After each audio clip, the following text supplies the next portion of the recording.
Sir Mohammad Iqbal या फिर अल्लामा इकबाल किसी इंट्रोडक्शन या तारुफ के तो मोहताज नहीं हैं, लेकिन उनकी जो भी क्रिएशंस हैं जो ज़्यादा मशहूर हुई या फिर वो जिनके लिए जाने जाते हैं वो हैं सारे जहाँ से अच्छा हिंदुस्तान हमारा, या फिर उनकी इस्लामिक रिलीजियस राइटिंग्स या फिर मेटाफिज़िक्स की राइटिंग।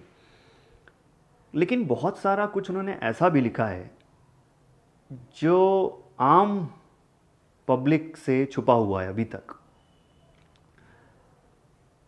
जैसे कई सारी उन्होंने नज़में और छोटी छोटी पोएम्स लिखी हैं बच्चों के लिए। अब कहने को तो बच्चों के लिए लिखी हैं, लेकिन जैसा कि ज़्यादातर बच्चों की पोएम्स के साथ होता है, काफ़ी इंटरप्रिटेशंस होते हैं और हम कितने भी बड़े हो जाएं कोई ना कोई उससे मीनिंग निकाल ही लेते हैं।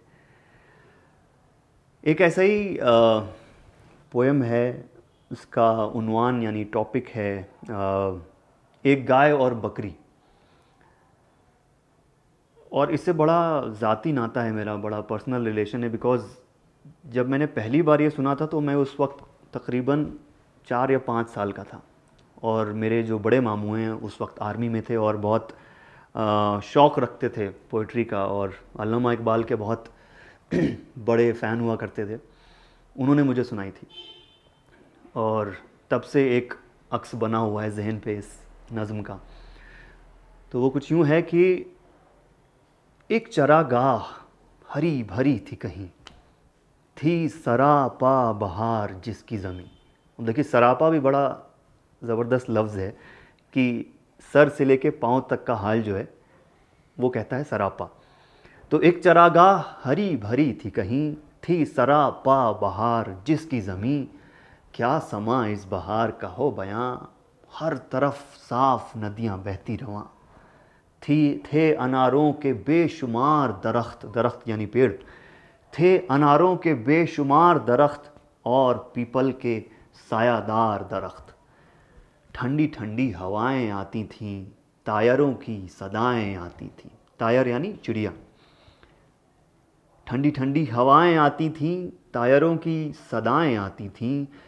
किसी नदी के पास एक बकरी चलते चलते कहीं से आ निकली। जब ठहर कर इधर उधर देखा, पास एक गाय को खड़े पाया। पहले झुककर उसे सलाम किया, फिर सलीके से यूं कलाम किया। क्यों बड़ी बी, मिजाज कैसे हैं? गाय बोली कि खैर अच्छे हैं, कट रही है भली बुरी अपनी, है मुसीबत में ज़िंदगी अपनी। जान पर आ बनी है क्या कहिए, अपनी किस्मत बुरी है क्या कहिए। देखती हूँ खुदा की शान को मैं, रो रही हूँ बुरों की जान को मैं। आदमी से कोई भला न करे, इससे पाला पड़े खुदा न करे। दूध कम दूँ तो बड़बड़ाता है, और हूँ जो बूढ़ी तो बेच खाता है। देखा होगा आपने कि अक्सर गाय जब जो है बूढ़ी हो जाती है तो उसको कैसे बेच देते हैं लोग। और दूध अगर कम दिया है तो उस दिन मालिक को शिकायत हो जाती है कि क्या हुआ है, बेकार है, अच्छा खासा 25,000 के ख़रीद के लाए थे, बताइए कैसी हो गई। तो हथकड़ों से ग़ुलाम करता है, किन फरेबों से दाम करता है।